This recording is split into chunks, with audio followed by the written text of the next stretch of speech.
to turn you up a little bit. We got a dynamic show. You're quite welcome. We got a dynamic show for you today, ladies and gentlemen. Of course, we got some good news and bad news. Yeah. No, good news and bad news. Yeah, I'm gonna give it to y'all a little later. Okay, good news and bad news. It's good. It's not good bad. Okay, good. Lady Esther, we got some stories from you. Yeah, a couple things going on in the city. There you go, definitely in the city. Make sure y'all bob and weave with this traffic that's about to happen, y'all. Yes. Little gridlock coming because your president, your president is coming into town, right? And so, it's one of those things. You got to acknowledge as a president. You know, it is what it is, right? And so we also have the interviews. And, someone with whom I have a tremendous amount of respect for is in the building. And why do I like the interviews? Because we get an opportunity to talk to the good old folk, the folk who are doing some things in those streets, right? The people who are making some moves, making some changes, and civically engaging with the community. And that's what we like here at We Talk Weekly. Give a round of applause for that. And so without further ado, before we do anything, I got to ask, come on, Classy, how was your day? It was a good day.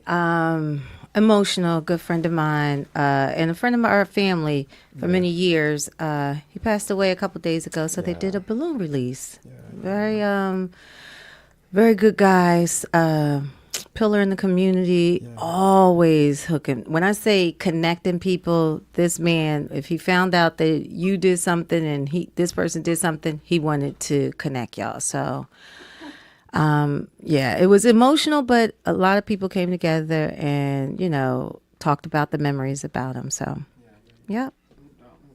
Shout out to Popcorn in the building. Popcorn. Man. Been doing a lot of Tony things. Mitchell. Been out there and watched us faithfully. Yeah. That's what's saying. All the time. Good Popcorn. All the time.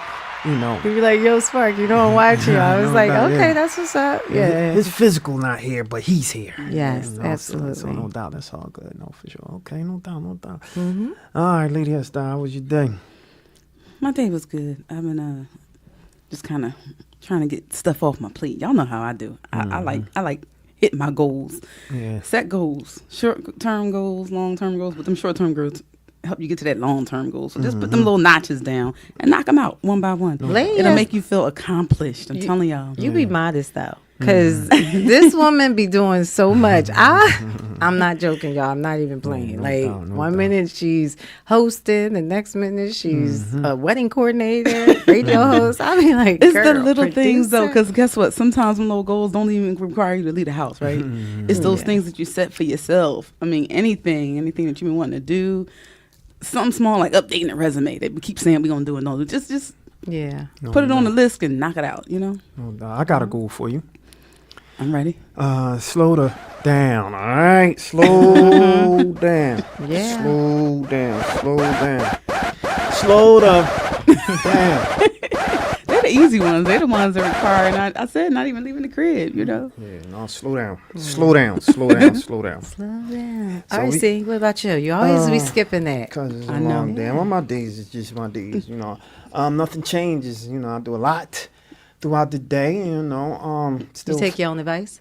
No, I was about to say, but he don't slow I'm down. different, though. I'm different. You know what I mean? I'm different. He's different.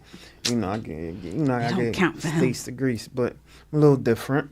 And it's all right. You know what I'm saying? And so, just slow down. Everybody, America, slow down. Give y'all a round of applause. America, slow down. Y'all moving too much. Consider yourselves, right? Take some breaks for yourself, right? And especially what's going on, what's happening in this world. You need a break, a little mental break with everything that's going down in the paint. You know what I mean? And so, without further ado, what time is it? 18. How long is your good news, bad news? I gave some extra stories, so it's a little long. Yeah. So we're going to bring our first guest in, so we can, respect her time, get her out, so she can enjoy the rest of her day. Because we're here at about 10:30 sometime, 11 o'clock, and the show just started. So without further ado, why don't you let us know who do we have today? Absolutely, I am excited to let you guys know that we have Monique Curry Mims. Yeah.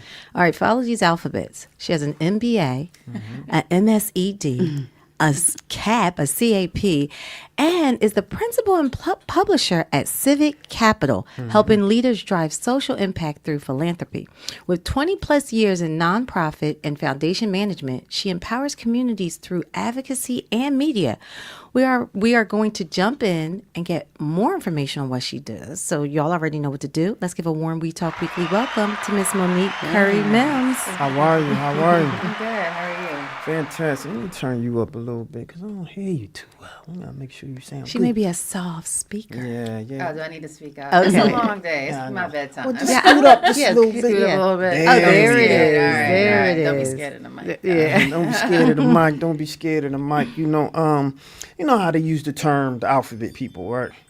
Okay. She's truly the alphabet. That's what I call the alphabet people, Getting a right? PhD in the fall Yeah, too. yeah. So I'm at a See, look at point. that. Oh, shucks.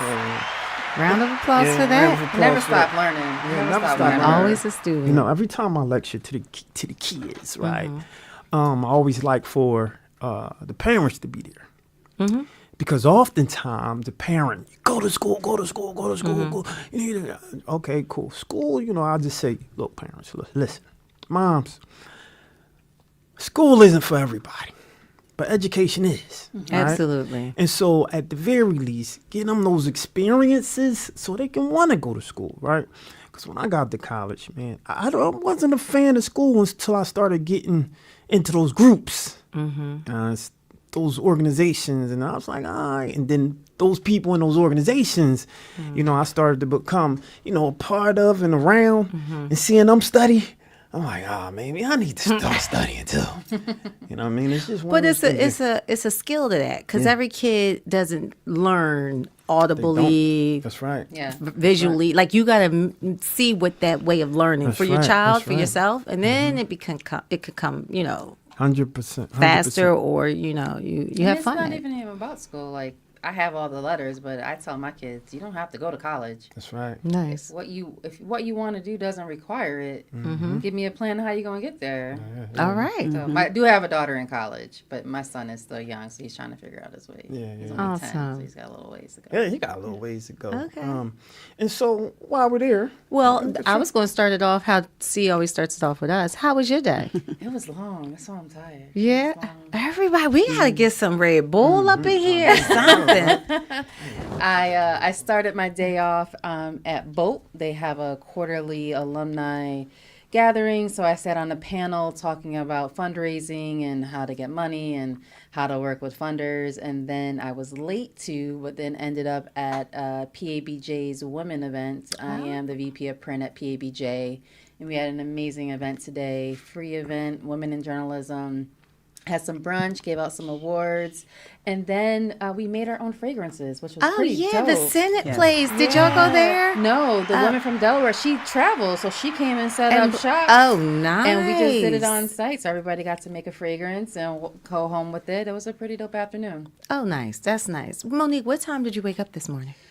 I mean, I wake up every morning at 6, so Okay. it doesn't. It's that clock just clocks. And the regardless. first thing you do when you wake up, what do you do? What's the first thing I do when I wake up? I probably grab my phone and check my emails. I'm so bad. I'm so bad. Yeah. I'm trying to stop that though. I'm trying.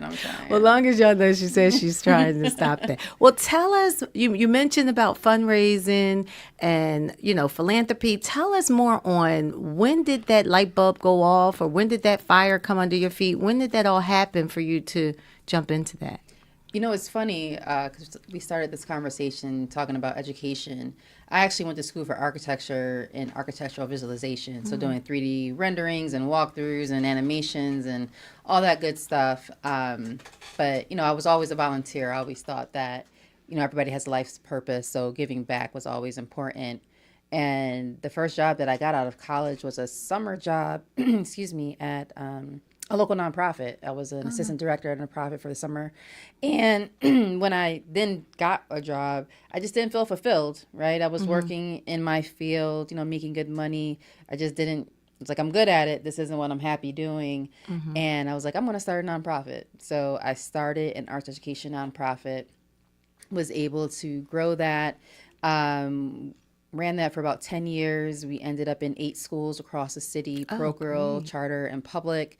Was able at the time to work with UArt students to teach them how to be teaching artists, how to convert their craft into education, and they were my teaching artists. And then was able to bring that programming into Stepping Stone Scholars, and then became the director of development of Stepping Stone Scholars for about 5 years.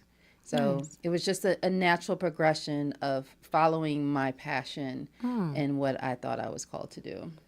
And I hear a lot of humanitarian. I hear a lot of giving back. Where did that start? I gotta say my mom. My mom was always involved. When I was born, my mom was a stay-at-home mom until I went to school. But when I went to Head Start, she would volunteer at my Head Start.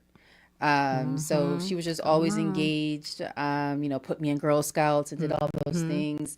So, Vacation Bible School and the Sunday school and all that stuff. So I think it just became really ingrained in me. And I've lived a life, and it's been a very, I'll just say, privileged life of blessings. So it just makes sense to pass that on and to give back.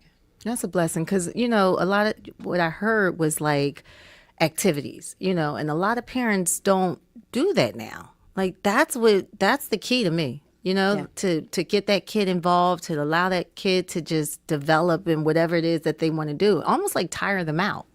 I mean, yes and no. I mean, well, my daughter, she's an athlete, so she did dance. I used to run her to Philadelphia, and then she danced for Fresh all the way out in Northeast. Wow. I was driving her around. She did AAU basketball, and it's interesting because my son, who's just now getting into basketball, but he ends up at a lot of meetings with me. So he was at my PABJ board meeting a couple of weeks ago.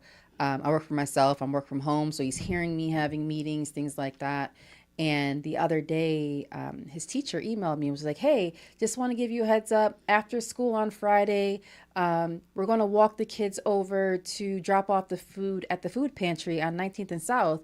The thing that he did. And I was like, what thing did he do? And he was having a conversation with some of his friends around food insecurity. And they just started talking about the needs and even like what they have and their privilege, but also their own habits of what their parents, like, you got to eat all your food and things like that. And they decided to do a food drive. Wow. Like a group of 10-year-olds got together and did a food drive, and then were able to, I guess their teacher found the food pantry at like 19th and South, and they have like a community fridge. And they walked over, stocked the fridge with the things and the pantry to the things that they raised, and got to just volunteer and interact. I can't say that like I took him. For Thanksgiving, we try to volunteer on Thanksgiving. I'm not trying to celebrate colonization and death. So we typically are thankful for the things that we have, so we give back. So, but other that's than not that, by mistake. Like, yeah, you know what I mean? Because they Kids pick it up. pick up. That's the point. They pick it up. They He's pick it like up. seeing this. So it's not and- even like direct, like, oh, we gotta go every week. Or that. They pick it up. They learn, right? Now you mentioned your husband. Like, does he do philanthropy work as well? Yeah, giving back is something that we decided to do together for Thanksgiving. We also have our own family fund where we, give our own dollars out. And not so much now because his job is just a little crazy, but he also used to coach basketball. He used to coach my daughter's team. He used to coach somewhere else as well. Yeah. So he's really You about guys that are life too. involved. Yeah. What do you think is the biggest misconception that people have giving back to the community? I think it's a very traditional misconception about what philanthropy actually is, right? And it's something that I still hammer home to people. People think philanthropy means that you're a foundation and you're only a philanthropist if you're giving out big checks. As a philanthropist, you're giving your time, talent, and treasure, right? So even when a nonprofit's like, well, how do I meet with a philanthropist? I'm like, first of all, you are a philanthropist because I'm sure you're being underpaid. So you're giving of your of your own tithes, right? And then you're giving of your treasure and your talent, right? So like you're doing those things already as a nonprofit leader, and even as an individual, if you are giving back, if you're volunteering, anytime our kids we grow out of our clothes and things like that. I give it to Purple Heart. We are making sure that we are sewing back into our community in a lot of different ways. And a lot of people do that on an everyday basis and don't realize that they are a philanthropist in doing that. It doesn't take a lot. Absolutely. Oh, I thought you was about to ask a question. No, Stace. I was agreeing with what she was saying because as you were talking, I was thinking to myself, that's so true. Yeah. Absolutely. And I think what you just said is definitely hit home, because when you give your time, when you give your talent, when you just show up. Right. You know what I'm saying? Like, if you're just there, you're just showing up as filling in the gap. I think that's major, you know? So tell us, like you said, you work from home. You have a lot of letters. So tell us, like, what it is that you currently do. You have a podcast, you're a mom, you're a philanthropist. Like, tell us the things that you do. Oh Lord, we got time for this? I mean, I guess we're gonna be here to 10:30. Yeah. Fill us in, let us know. And then also, I know that we have so many people listening that when people are feeling like, what can I do? You know, some people, like you said, they think they got to be this big organization or write this big check, and that's not the case. Tell us what it is. So what is it that I do? So in 2018, I started my firm, Civic Capital Consulting, as a consultancy to help nonprofits grow their capacity, grow their impact. And in doing that, eventually a lot of a lot of foundations started coming to me, asking me questions, can you review our grant applications? Can you review? I'm like, okay, so y'all gonna have to pay for this. Like, the first one was free, but like this. So I ended up shifting my focus to foundations and helping people who wanted to be charitable with their own giving, with their estate planning, things like that. So that is the bread and butter of what we do. So I work with individuals and organizations internationally on their charitable giving. So how they want to set up their foundations, how they do their grant making, what their grant making strategy is going to be. We manage foundations for smaller families or smaller organizations as well, who don't have the day-to-day time to actually do it, but they want to sit as trustees and have some overarching decision making. So, you know, that's the consulting side of our work. And then in 2021, I believe, 2019, I wrote an article for Generosity. I wrote for Generosity every now and again. And I wrote this article, and people were like, oh, that was a really good article.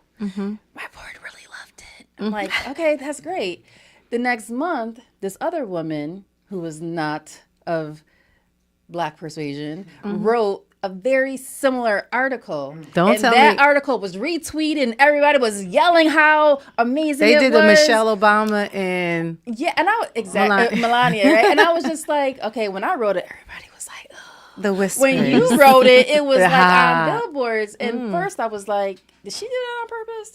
So I reached out to her very calmly, professionally. I was just like, hey, just wanted to talk about your article. She's like, I had no idea you wrote that article. And why would the editor publish both of those articles like that? And I was like, good question. But wait. Which Okay. So I was like, well, why is it that when a Black woman says something, people don't trust it, people don't rave about it, but when a white woman says the same thing, it's the best thing since sliced bread? But did she give you your credit? Like, maybe not publicly at the time. Okay. But we just started conversating, and we were just having these really in-depth conversations about philanthropy from a perspective of a Black woman and a white woman. And I was like, you know what?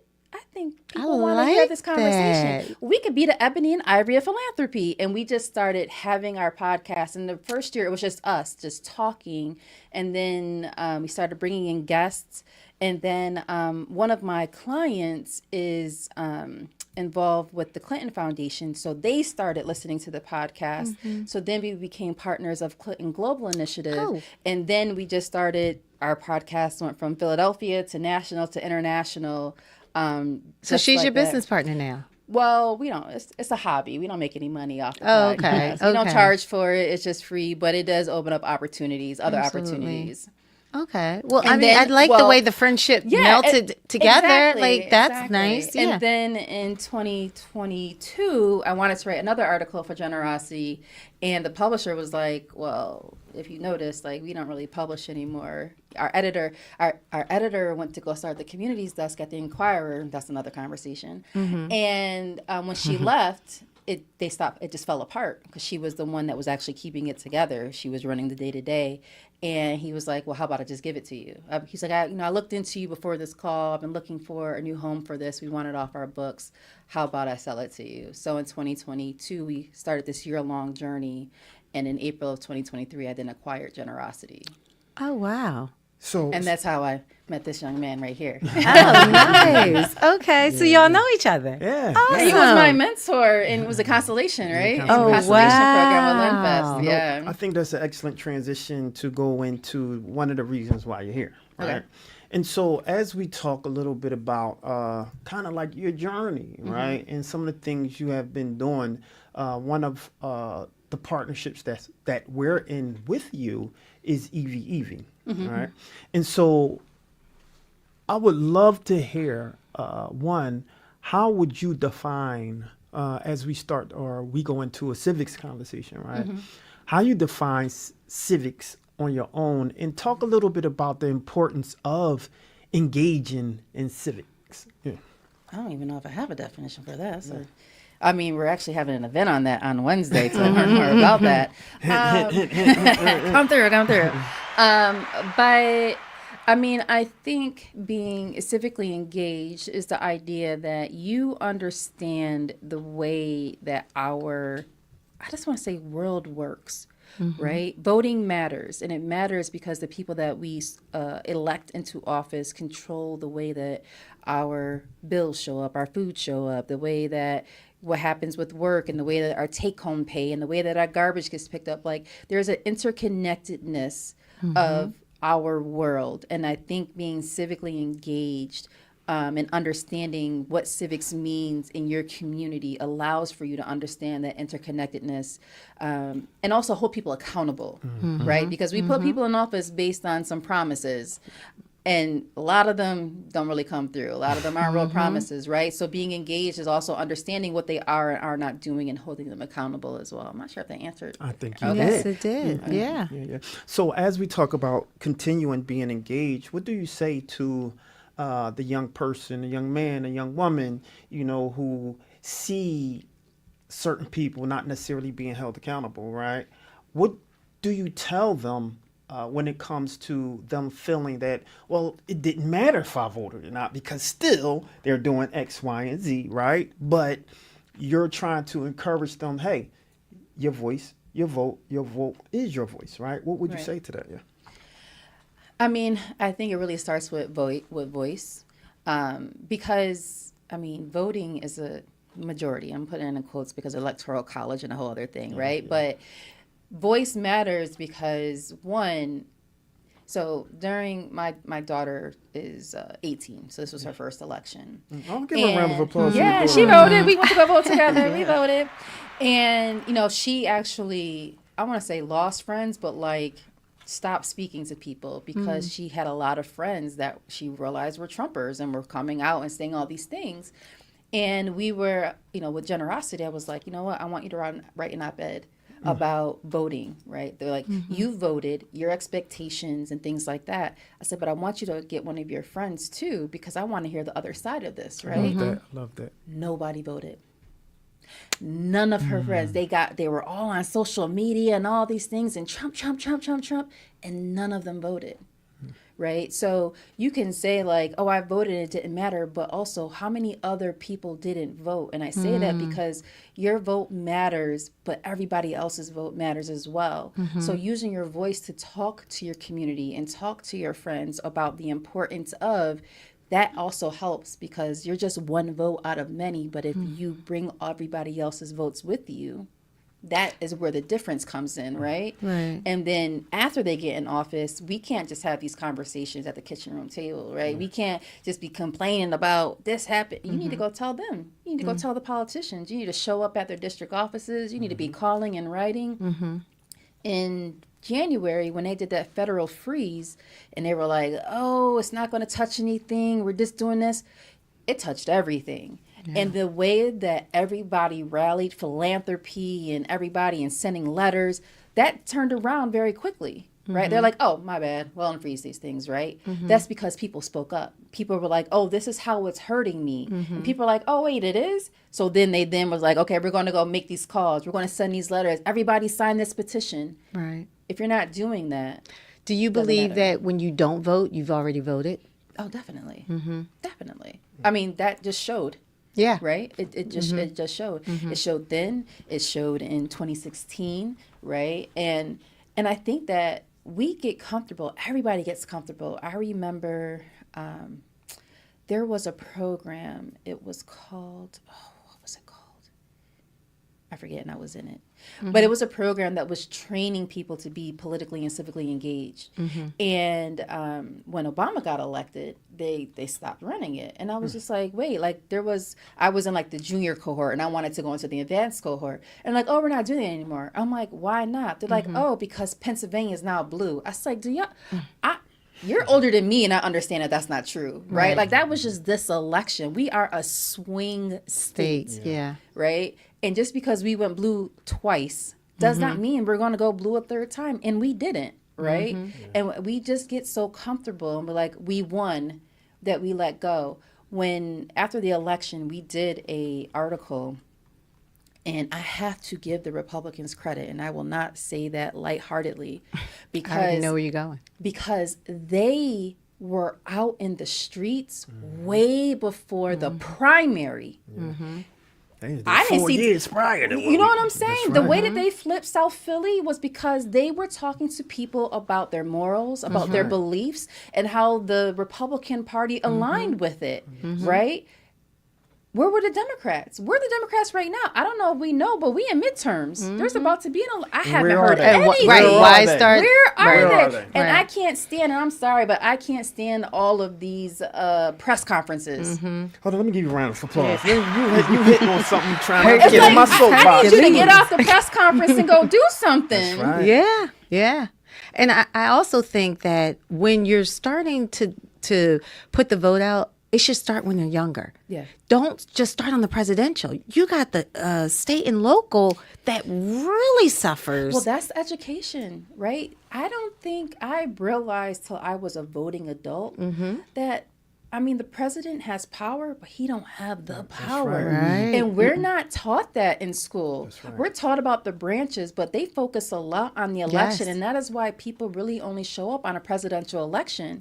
They're not showing up in the midterms. They're not showing up in the congressional and Senate races when those are the people who are actually making the laws. And let me insert something real quick. Now, the president has been doing a lot while in office. It's a lot of judges that have been revoking a lot of things based on what we just said. Yeah. A lot of the judges can make choices because, and this is not even at the supreme level. Oh, no. So it's like, why is it that we're not talking more about it on the state and local? A lot of people don't know who their senators are. They Right. don't know who their council people. They don't even Right. know who their ward people State are. reps. Right. Yeah. And I gotta say, how many of those judges were appointed by Biden?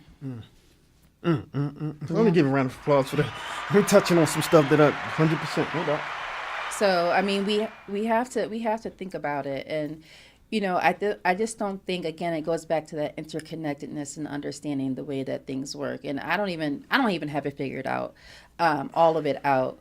But I remember watching the debate between Kamala and Trump, and he mentioned something about the economy or something. Yeah. And I was like, why is she not saying that those increases were based on the things that he put in place during his first term that just are now trickling into the economy, right? Because when you make a change and a company's got to impose some things or change some processes, it takes a little bit of time. So when the gas went up and this went up during Biden, especially, and even now, right? Things are going down now. You can't just say that's because of what he just did. I'm not sure which town that was, but I'm just saying You're on that. fire. I was at a Or fire. she's sizzling. Yeah, so I was like, is that the toilet flushing? I wasn't sure what that you was. cooking. But She Cooking 'em cooking. now. right, but the thing is that so my husband said to me, well, because if she has to say the things that were bad because of his orders and things before, she also has to admit to the things that were good that are showing That's up now. right. That's right. And that's why, and that's a political game that they play, because Trump wasn't saying those things about the bad and good with Obama. He Right. was just saying what he did well. And if we don't understand that, we're just caught up in this political game of he said, she said, and what's going on, and not really understanding. That was a gamble on the campaign that they totally flopped on. Everybody's flopping. Hillary flopped. Yeah. Again, got to give the Republicans credit, because maybe it was Trump, I don't know. But 2016, she relied on her laurels. I'm a Clinton. I've got this track record. And I did not understand that America is mainly middle America, right? Like industry is East Coast, South, Right. coastal city states, but the majority of the country, this dude said he was bringing back coal, and not that he really was, but like that's what what those they know. industries were. That's right. what they know. I was like, oh, I didn't realize their That's right. plight. And he took advantage of that. That's his right. base. What That's the people forgot. majority of the country. Yeah, I think what generally happens, especially when it comes to the Democrats, are they focus on what they hear the loudest issues are without really doing the research to see what the issues are. Yeah. And unfortunately, there was a poll that literally said these are the concerns of the people, and you ignored it. And they went to everything else but what the people said their concerns were. And if we don't pay attention to the mistakes that we made, I say we because I'm a Democrat, I'm a registered Democrat, and a lot of that has to do because it's a closed primary. But Ditto. I would just say, right? I'm an independent. If the Democrats pay attention to the mistakes that they made this campaign, maybe they'll do better. But if you continue to make the same old mistakes that you continuously make, Yeah, the same and you will get the same result. Same That's result. that, yeah. I mean, I hope that they do. It's got to be a drastic change, though, because, again, they botched it in 2016. I mean, Biden won narrowly. Trump won with one of the largest margins in history, right? Like, that's a backslide. Yeah. So what do and Cardi B's not gonna make me vote. Well, that's what I was Megan gonna Thee say. Stallion. I love Megan Listen. Thee Stallion, but she's not making me vote. And I was going to say the pandering, pandering. that needed to stop. And I think that now, even with the young people now who are voting, they have a different mindset. Yeah. They know how to, decipher between two. They know how to divide the world. A lot of these young people are coders, engineers. Like, they're smart because of the technology that they grew up on. So they're looking at it like, nah, Right. nope. It's almost going to push them to the other side. That, and I mean, I don't know how true it is, but I mean, were those people paid? They're saying that They're they saying, are. They're They saying were that they paid. were. I haven't heard were. confirmation. Yeah, I mean, need to see- I do yeah. know one person who was paid, and he was like, "Oh yeah, they got paid too." And I was just like, "Are you for real?" I was like, because I don't remember seeing a disclaimer. They're saying in that there's- anything that you did that said that this was paid They're saying that there's debt with the Harris because she was paying. because she was paying the celebrities. celebrities. Yeah, so So I'm like, oh, did they even vote for her? Because they were just up there because they were paid. Did they really believe it? Yeah. See, that's that Again. goes to again the Democrats feeling that But the they were only trying to get- conversation that they need to have is with the academic, right? And then you pander to the non-academic by giving them dancing and stuff like but that. I think they were That trying was to the get problem. the younger votes too. Yeah. And that's why I said that young vote are there. So My that- daughter so that's- didn't want to vote for Kamala, and she's 18. She only voted for Kamala because she didn't want to vote for Trump. yeah, that's And what my I mean. daughter Like, listens to the most ratchet music. that's what I right? said. Like, They she- are she- smart enough to yeah. know how to, distinguish between the two worlds. Yeah, and that's the problem. That's the problem is that they look or tend to side or lean towards the academic without having a real conversation on what these issues are. Right. And so if I turn on MSNBC, if I turn on a Roland Martin, if I listen to a lot of the CNNs and a lot of the conversations that have been happening, for a lot of people, that conversation been going over their head. Oh, yeah. We already cord cutting. Yeah. So who is watching those particular cable channels? It's not the kids. It's not the youth, right? And so the conversation that y'all saying, yeah, this that only the academic is listening to that. Yeah. So you're talking over their heads, which was another challenge that I felt like the Democrats flopped on. You have to talk to the entire community. You Yeah. have to talk to the entire community. Yep. That's going to be the most important thing because what I am tired of hearing is I voted for this one just because I didn't want to vote for the other one. Yeah. The protest vote. Yeah, it's like Default. if these are my only options, okay, I gotta go. Right. It's like I gotta pick one, right?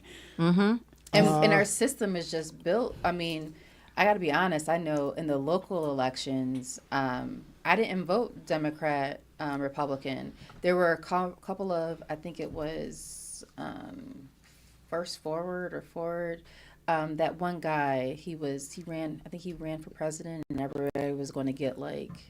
I can't remember the name of the group, but there's another party that's an offshoot, and it's a more collaborative party. So you don't have to be Republican or Democrat. Or The Working People's? No, it's like the Forward something or the okay. First. Yeah. There's a gentleman. I think he's out of New York. I think he ran for president originally. He came up with the idea of universal basic income, like that was his platform. Like everybody, he didn't get it, but he started this other party.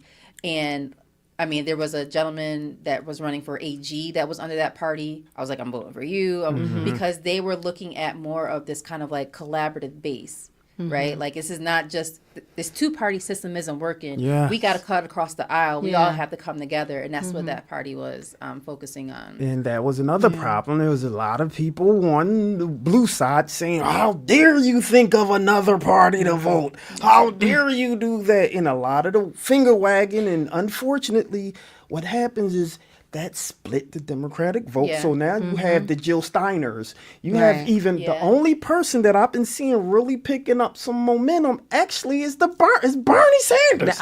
And it's crazy because I'm seeing momentum He's so behind funny. him again.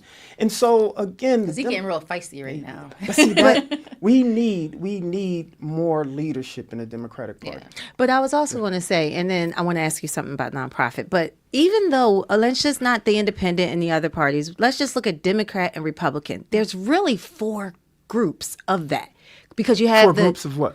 You have 2 groups of Democrats and you have 2 groups of Republicans. Yeah. Okay. Because you have the left-sided ones, like Yeah. you got people who taking the needle all the way to the side. Yeah. The Democrats of my time, I got a 30-year-old. different. It's They different. not the same as the liberal. You know what I'm saying? They will be considered. Oh, go ahead. No, you're right. They, And that's traditional where, Democrat. right? Right, and right. that's where the pandering and all of that. Yeah. They no, wait, and they're actually looking at the Republican like, wait a minute, this is what This I is Sam. kind of Yeah. resemble or remember That's on right. how it yesteryears were. You know what I'm saying? So when I look at the Democrats and I look at the Republicans, there's literally within that subset, there's 2 types in both parties. Yeah. Oh, I mean, yeah. you even got another kind of party that, because remember, Donald Trump isn't a traditional Republican. no. So you have like his own little kind of like cult following. He's in a world by himself. That's right. Like that's I was in DC for a conference a couple weeks ago, and we were literally just sitting down to start the conference, and somebody came in and said, "We need you guys to pack up your stuff and leave immediately." Jeez. And we were like, "What, man? If y'all don't start this conference," and they were like, "No, this is not a joke. Pack up and leave immediately." And we were like, "Okay, pack up and leave immediately." And some of us made it outside, and we realized, and we found out that down the hall there were a group of Republicans plotting against. oh wow. And With physical force? it was like Michael Steele and John Bolton and some of they were all like literally like on the other side of the hallway. And the Proud Boys called in a bomb threat and said that they placed 2 bombs in the building. So we were evacuated because of that. So, Oh, wow. Yes, there are 2 types of Republicans at Yeah. this moment. Yeah. Oh wow. Oh That's wow. right. That's right. Well, what- Yeah. I mean the time is going crazy, but yeah, I know it's crazy. I have to ask you ahead. this. With the nonprofit, having that many years in with nonprofits and how much knowledge you have behind it, what are some of the mistakes that people make when they're doing their nonprofits, and a success tip you can give us? Everybody doesn't need a nonprofit. I think that's a big mistake. Everybody has a passion and a cause, and they're like, I'm going to start a nonprofit. And instead of just going to find another nonprofit that's already doing that work and partnering with them, we got a lot of egos, I think, right? We're doing it for our wants and not for the community. that we're serving. So we have to be the hero and we have to be the savior. I think that that's a big mistake, especially when funding is just not there, right? Philadelphia does not have the biggest philanthropic market. So there's a lot of organizations, but not a lot of dollars to fully support all of the organizations. And right now, with federal funding being cut left and right, is even less money out there. So I think really focusing on the mission and the outcomes that you want to see in the community and not outputs, right? I don't care that you serve 1,200 kids. How many of those 1,200 kids actually met the mission of achieving, and what have they achieved and accomplished along the way? That's what important, and that's what funders care about, right? Some of the like corporate ones, maybe like banks and things like that, they might care about numbers, but a lot of the foundations and donors, you know, they want to understand the actual impact in the community. And I think that is the tip, right? Really understanding what your mission is and being honest and transparent about that. Your organization is not going to alleviate poverty. It's not going to end, food insecurity, but it's going to help this community, or it's going to help these 10 families, or it's going to help, really just be honest and understand what you are trying to achieve with your organization and the people that you're serving. Fantastic, Awesome. fantastic. Real quick before we let you that. go, what's the Yes. legacy that you want to leave with generosity and some of the things that you're doing?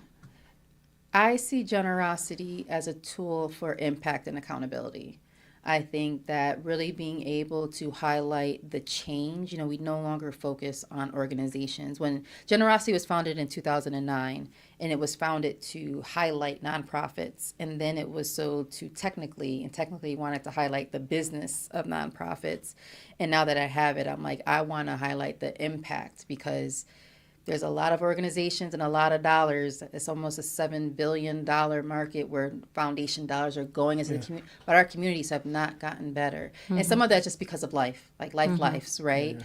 But, our nonprofits actually hitting those impact outcomes. So I really want Generosity to be a tool that allows for people to understand how they can make impact and what resources are out there, not only just for the community, but also as a tool for advocacy to get the resources that they need to make that impact. Awesome. Fantastic. One of the things that we say on the show is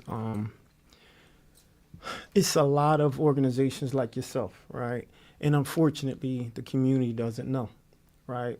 Some of your mission and some of the activity that you guys have been doing isn't amplified enough, right? And so we lend our platform to give that amplification of the work that you have been doing. And so we find this platform very important for people like yourself, so we can continue to support and amplify the work that you do, because the juxtaposition of the conversation that you're having with nonprofits and some just kind of like warehousing, versus actually doing the work, Right. that's serious. And that happens all of the time, Yeah. right? And so with that said, I just want to congratulate you on the work that you have been doing, and we want to continue to support. And we I've always, come a long way since Constellation. yeah, no doubt. How about that? And whatever you feel like you need, we always say once you come on the show, you're a friend to the show, so you're always welcome to come back. So we definitely invite you back. But before you leave, I do want to give I do want to amplify a couple of the messages that came in from Asma. Hopefully I said it right. ASMA, Asma Jones. They said many people in the hood actually voted for Trump. And they go on to say it was the younger crowd that voted for him more than they considered. And I agree with that. Yeah. I think that we don't often lend credit to certain demographics that we think aren't as important as they are, but they showed us how important that they were, right? No, definitely. And so we got to continue to see what the issues and challenges that we found, and do better, right? Well, definitely. I mean, there are a lot of people who voted for Trump that are currently on a deportation list. Yeah. I think that, he made promises, and I will say, like, he makes his promises and he does uphold them in one way or another. Yeah. It just does not show up the way that people expected Yeah. it, because, again, True. they don't understand that interconnectedness. So when he was talking about making America great again and bringing back jobs and bringing back all these things, and he's really big on Bitcoin and Yeah. all these things. It's like, great, but you also have to understand the ramification of those changes. And I think 100%. that because we don't understand the interconnectedness, people made votes, but then didn't realize that they were going to be directly impacted, losing jobs, losing funding, losing resources. A lot of people on Section 8 and people who are getting housing are no longer getting those things. So, like, but those were the things that he promised. That's Again, right. it just showed up in a way they didn't realize. They wasn't prepared They for wasn't it. prepared for it. That's right. That's right. We talk weeklies after the talk of WPPMLP Philadelphia 106.5 FM. We talk weeklies after the talk with your boy Charles Gregory and the beautiful. Classy Lady And the Sparkle. beautiful. Lady Estat. And we don't want you guys to go anywhere. Before we let you go, my guy Ahmed is on. What's going on, my bro? Hold on. He said, I'm gonna pull up his comment. He said, I had a Hispanic lady in my car driving Lyft. Her family got deported. He goes on to say, I love to be able to speak. Oh, absolutely. Come on the show. We got you, my brother. And so that's one of the things. I mean, you pretty much got what you voted for. You let your voice talk, and your voice, was loud, and you got what you voted for, and that's how this thing works, right? And so before we let you go, how can they get in contact with you and let us know some of the things you're working on and what they can do? Yep. Yeah, I'm social media wise, we're more active on Instagram, which is generosity.phl. We're actually expanding to Pittsburgh next month, so that generosity.pit will be coming, but generosity.phl. Can follow us there. Next Wednesday, we have our first community newsroom of the year. We pop up in communities in partnership with local organizations, spend, a certain amount of hours letting people just come in, meet with our journalists, share their stories, issues in their communities. Generosity stories are based on things that we've heard from community members and not just ideas that we have or things that we think are important. So our first one for the year is coming up on March 26th. It's from 5 p.m. to 8 p.m. at 123 South Broad Street, the 5th floor in the Duke and Duke room. We're doing that in partnership with Committee of 70. It's on civic engagement and advocacy, meeting this moment. It's going to start with a panel discussion, which will include Committee of 70, Lift Every Voice Philly, the Philadelphia Office of Community Empowerment and Opportunity, CEO, as well as the Welcoming Center. So they're going to talk about advocacy in this moment, what they're doing, what resources that there are, and then the attendees get to meet with us, and we also have space for other media partners to come, right? Because these stories shouldn't just be generosity stories.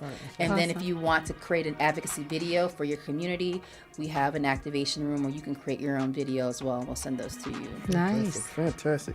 Well, there you have it, ladies and gentlemen. I want to thank you for coming to the show. Thank you for having me. Absolutely. Yes. Always welcome to come back. Don't say that. I'll be here. No doubt. No, we have you on. I want to shout out my guy, Seven of Don. I don't know if you can hear the music that's playing today. He actually produced that.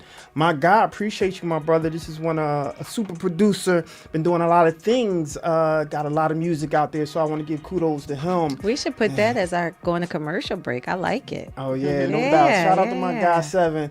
And yes, it's people saw the right. So pretty much, Ahmed said the power. He said pretty much people saw the right on the wall and they ignored it. Yeah. He's talking about the Democratic Party and. But they want to change. They wanted change, and they wanted a drastic change, and I Yeah. think that was out there. But I also believe that Kamala, because I heard some whispering that they want to put her back in there, and if so, get rid of your campaign team, get rid of them and start over. Because how they, I don't know. I don't know. I don't think Harris. My husband said, the Republicans are very conservative, right? That's really what they won off of, right? Like LGBTQ and this and that.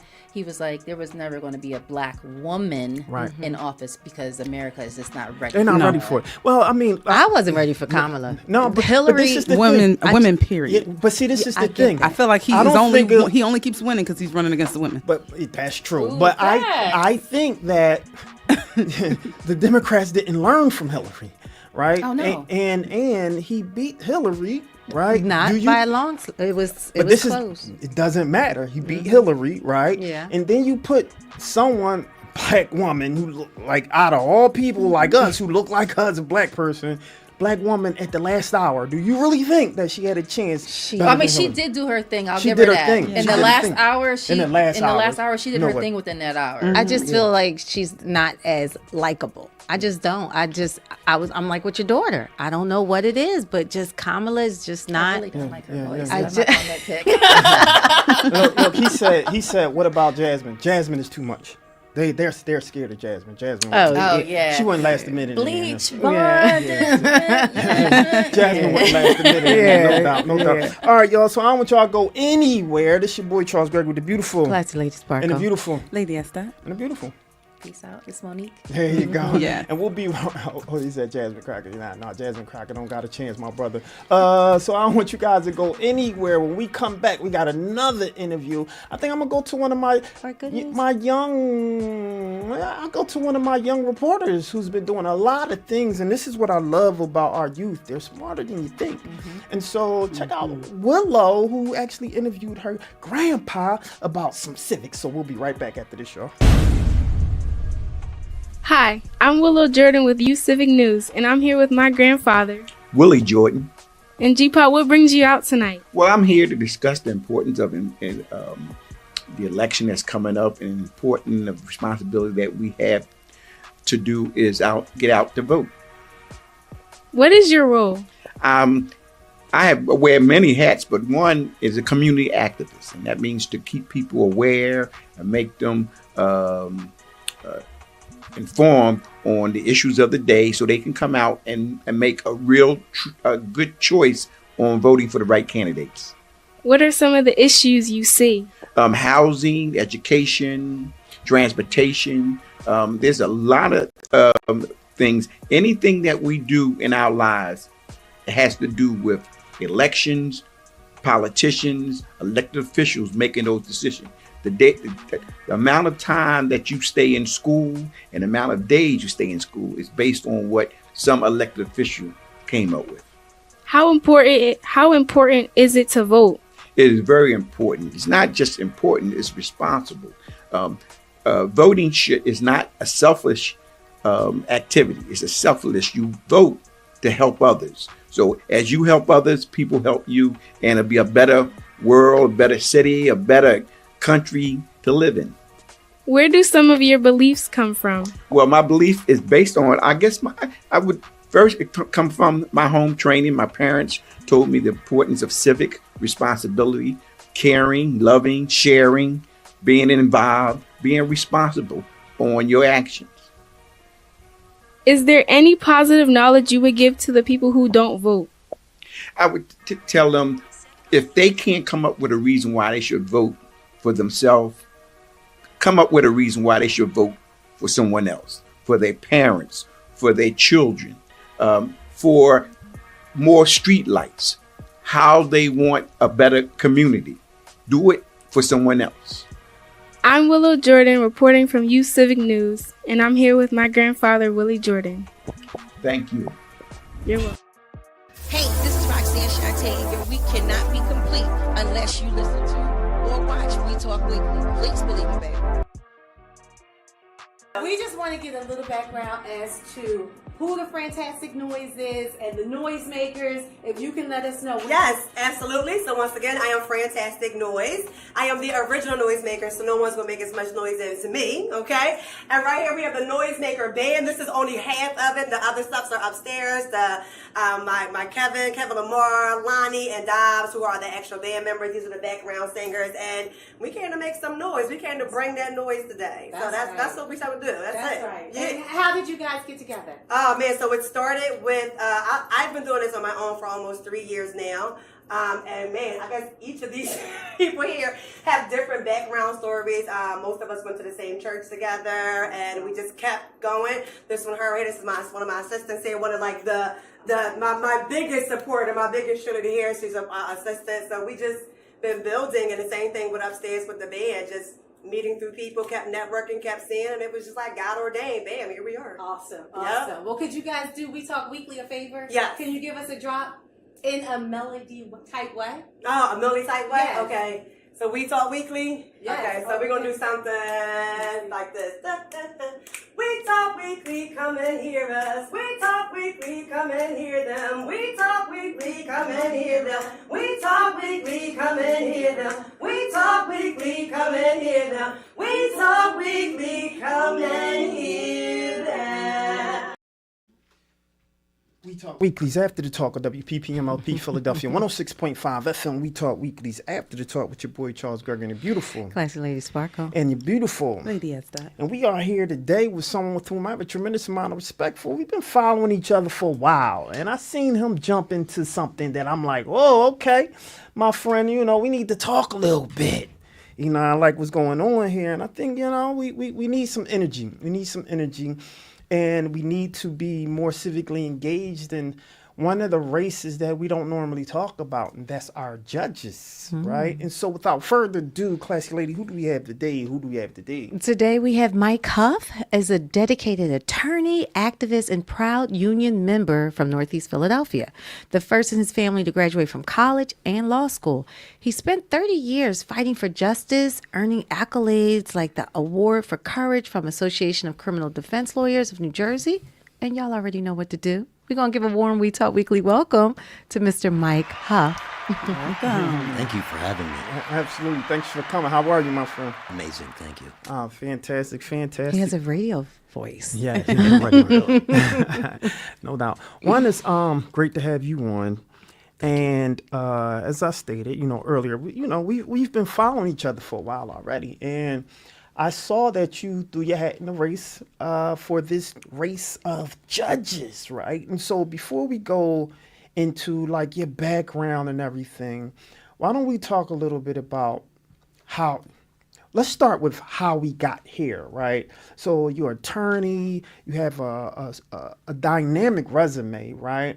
Your tenure as an attorney, did that lead you to some of the engagement work, some of the activism, or was it something that your parents kind of pushed you in like, yo, I see my parents doing X, Y, and Z. What got you in that fight? Well, I think you were right the first time when you said that, being an attorney was what introduced me to activism. So I was involved in federal reentry programs where the federal courts would have a reentry program where people who were returning citizens to society after having served time in federal prison had, problems that they needed to deal with. Yeah. And it could be very basic problems such as having a driver's license, which is pretty important. You think? We are a nation of cars. We have invested in roads and cars instead of public transportation, which was probably a mistake right from the beginning. But it is what it is, and people get out of prison, they don't have driver's license, so I was among a group of lawyers who would assist people in whatever problems that they would have. So, I guess that kind of started my activism. A lot of it really began in federal court as well. Just judges tapping me to say, hey, we're doing a high school mock trial with, young people who are interested in criminal justice, whatever capacity that may be. Would you volunteer to do this? And I really got a lot of joy out of doing that, a lot of personal satisfaction. Something that, money can't buy, basically, is being a volunteer and helping young people. We need mentors, we need proteges. Larry Krasner was actually a great mentor to me. I could name off a lot of different attorneys that I looked up to as I was coming up. And, when I graduated from law school, I was bright-eyed and bushy-tailed. I was ready to, do justice and fight the power. And, that kind of, legal work then led into my activism, really. Yeah. So you, one of the things that I think is very important is when we start to talk about elections, right? We don't tend to include judges in that conversation, right? Especially since the past election. We talked about Kamala, we talked about Trump, and we talked about it's important to get out the vote. It's important. So I want to have like an interesting civics conversation with you. And so one of the reasons why you're here outside of, we've been friends, right? We're engaged in this conversation on Every Voice, Every Vote, right? And we talk a lot about civic engagement, right? And so I want you to, one, give me your definition of what being civically engaged is, and talk a little bit about why you believe it's important to express yourself civically. So I was sitting outside enjoying your conversations that we were having before this, and was very impressed with, the high level of discourse that was going on. So, civic engagement, I'm going to just kind of say this. Voting is like the least thing you can do. I mean, it takes 10 minutes. I mean, yes, sometimes you have to wait in line. Sometimes it can be inconvenient. Yes, it should be on a weekend or it should be a holiday. We should try to make it as easy as possible to vote. Billions of dollars get transacted every single day, online. You mean we can't come up with a way of voting online that would make it safe and secure? Let's give him a round of applause. Yeah, I know. Thank you. Thank you. I think the politicians unfortunately do as much as they can to. They want to control the outcome of the elections. That's what they want to do, and by having people not show up to vote is a way of doing that and making it difficult. I mean, that Republicans are constantly, and I'm not going to try not to be partisan here. Judges are not partisan, but a certain party, in my opinion, makes it tries to make it very difficult to vote by you have to have ID, you have to do this, you have to do that, and of course it's going to disproportionately affect people of color, people that maybe live in the city who don't have driver's license, for example, and they do rely on public transportation. But to me, being civically engaged, again, the least thing you could do, just vote, my gosh. And then there's so much more you can do to that, even if you're just a part of like a block cleanup. There's just so much you can do, to make your community better. And to just wait for the government really to come and like do it for us, you'll be waiting a long time. So I think if people just get involved, and that could be becoming a committee person. It doesn't even have to be involved in politics. I'm definitely not a person that believes in titles and things like that. I don't think you need a title to be active in your community. I think you can just go out and do it, and that's what I've always done. Is just, and you'd be surprised how much you learn. I mean, I have knocked probably every neighborhood in this city, and I've done voter registration with people. And you meet people where they are at their front doors, and you can ask them, what are the issues that are important to you? And for the most part, it's people want to be safe. People want to, it's bread and roses, right? Not only do you want to eat, but you want to enjoy life as well. And you want to be safe. You want to be secure. You shouldn't have to work 3 jobs, to get by. And I think we are the controllers of our own destiny. And if we're not actively participating in it, then we shouldn't be surprised what happens. You mentioned Krasner, and Krasner, one, I believe he's probably one of the better DAs that we have had in Philadelphia. Definitely a stark contrast to the young lady who was in there, right, before. But why did you say her name? I don't even want to give her any light of day, right? But to that point, I think Krasner is a complete 180 to that. And he has a reputation, quote unquote, to many as being soft on crime, right? I want to know your position as it relates to, in context with you running as a judge, right? What's your position on whether you're hard, whether you're soft, whether you're down the middle? What is your position on how Philadelphia needs to conduct itself as it relates to crime? So, every case and every person is different, right? As much as, you think everything is different. So I really think that the approach needs to be tailored toward, the individual that that comes before you. And, I would say, carrot or stick, I would be carrot all the way. I think the stick is the very, very last thing that you use. Unfortunately, you can go back even as far as, when Ronald Reagan was in office and basically, first of all, destroyed the airline unions. We went from, what people if you're making over $400 million a year or something like that, you're being taxed at like 90%. I mean, because who needs that money? I mean, you're never going to spend that money. And also, defunded a lot of mental health facilities, basically just turning people out in the street into, homeless people. And those same people end up finding themselves in the criminal justice system. And, the criminal justice system is not really built for that. As attorneys, we're not trained in social work. We're not trained in mental health counseling. We're not trained in dealing with those social problems. But unfortunately, a lot of those social problems have been thrust upon us. And, many people think, oh, the way you solve those problems is just by warehousing people. Well, obviously, if that worked, we should be one of the safest countries in the world because of our high incarceration rate. I do not believe in mass incarceration. I think it's been a complete failure. And it's just, it was that exception to the 13th Amendment, that is really just playing out in real time. We can't, the war on drugs, again, complete failure, racist, these racist policies, that are out there and that we are still holding on to. I know the legal system is very slow to change, which is very sad.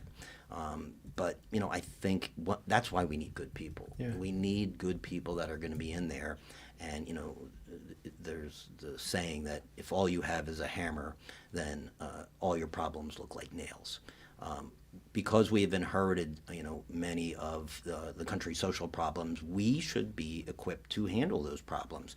We should be financed, and we should have the resources, to make sure people get the help that they need, whether that's education, mental health, addiction, vocational training, whatever it is. But we need those resources instead of just, locking people up. It's just not working.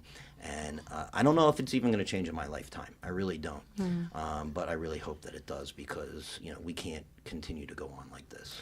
That said, with you running, what are you campaigning on, right? What is, if someone was to look you up and say, why should I vote for him? Right. What would be the answer that you would give? So, the quick answer is treating people with dignity and respect, number one.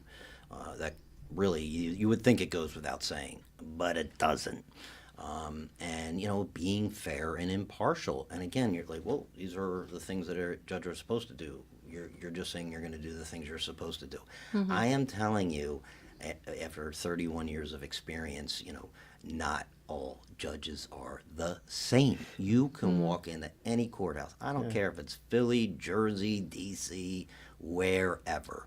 You walk into a courthouse, find 5 lawyers that practice there regularly, and say who are the good judges and who are the bad judges. Yeah. And they won't say, oh, no, they're all equally great. They're all fair and impartial. They all treat people with dignity and respect. That just ain't true. And they'll tell you, oh, this person, again, and it's just those basics. This person is fair. This person will treat you with respect. This person will hear you out. This person is, or, person I mean judge, but they are just a person, right? This person is, maybe they have their mind subject to being changed. And those are really the judges that, I have seen over the past that I would like to emulate.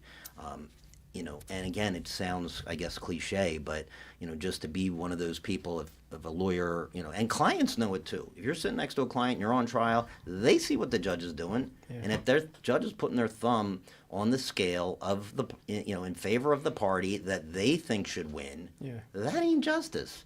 And, like I said, clients can see that. They're like, what is going on here? I feel like I'm being railroaded. And they're not wrong. They're not wrong. And Mike, everything you're saying as far as the trust between, being impartial, being fair, it's everywhere. You got it in medical. You got doctors who tend to look at people and judge them on certain things. And if we call a spade, it's basically towards a Black and brown community.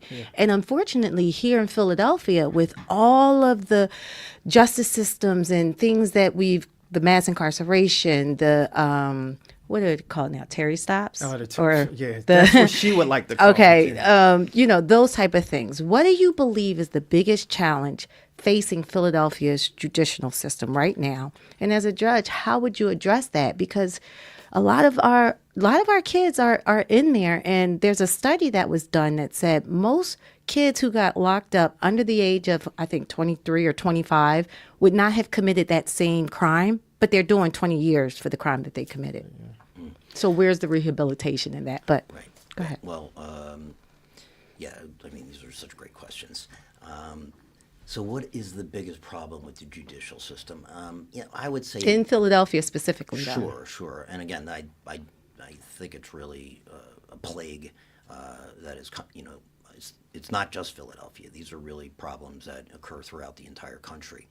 But Philly is one of the top Oh, for crime sure. rates in the fifth largest city. So You got yeah, that right. and yeah, our homicide rate, Abs- you know, doesn't compare to any other, you know, but we're also a very large city. But again, you could compare it to other cities such as Chicago. With regard to the judicial system, again, I think that there's just a lot of, you know, people in there that are basically, you know, they're just used to thinking the same way. You know, they're not, you know, it's just guilty, lock them up. I think things are changing for the better and have been changing incrementally for a little while. But again, you know, just the whole, you know, lock everybody up, throw away the key, you know, isn't solving any problems, and all you're doing is just taking somebody out of the house. You know, that could be, you know, a father or an aunt or an uncle or what have you. So I think we really need more resources like everybody, and we need more diversion programs. We need to really just get people the help that they need. I was talking to someone else. I had an interview today, and you know, they were talking about you know, the school to prison pipeline, and you know, it's just this arbitrary number, right? 18 years old. You're an adult. So if you turned 18 on a Monday, that means you were a child on Sunday, and all of a sudden, 24 hours, you're an adult person. That is just that's just a number written on paper, and it doesn't really reflect, you know, the science. The science shows that, you know, your mind, your brain doesn't start really fully forming till about, on average, about 25 years old. So, you know, we're really, even if you're 18 and you're being tried for a case, you know, as an adult, I mean, you're not an adult. You're just not. And, you know, maybe you can go out and fight a war or what have you. But I think as far as the criminal justice system is concerned, you know, maybe we should have a 3-tier system instead of a juvenile system and an adult system where 18 is the dividing line. Well, maybe you have something, you know, that goes up until, you know, maybe you can have something that goes up to 18, but then a separate system that goes from 18 to 20. Right, and then an adult system after that. There's no reason that we have to, you know, continue with the systems that we have. If, you know, I'm a big fan of, you know, if it's not broken, don't fix it. But if it is broken, then fix it. And if it can't be fixed, throw it out and try something new. You know, and I know that has a lot to do with the state legislators and federal legislators. You know, they're the ones that have to pass the laws. But I think, you know, judges can obviously, since that's sort of what we're dealing with on a day-to-day basis, seeing, you know, real people in real time, you know, judges should be listened to, and, you know, can be looked at for advice on how making the system better. But again, even because like I said before, we don't have the same kind of training that, you know, a mental health counselor. I'll say one more story. You know, back in the day, if you had a drug case, whether it was a possession case or possession with intent to distribute, you know, part of your, of course, probation or what have you would be you don't use again, right? But guess what? Sometimes people would use again while on probation, and next thing you know, they're back in front of the judge for a violation of probation hearing, and the judge, oh, I told you not to use, you disrespected me. I'm like, you, Judge? You think they're the last person this person is thinking about when they're putting that needle in their arm, you know? And, you know, the science says the road to recovery is going to be fraught with relapses. You know, that's just how it works. So to say, oh, one and done, That's not justice. That's not justice. So we need to even be educated. So, we all just need to kind of teach each other and figure out, what the best system is, for justice, and to make, to lower crime. I mean, that's what we really need to do.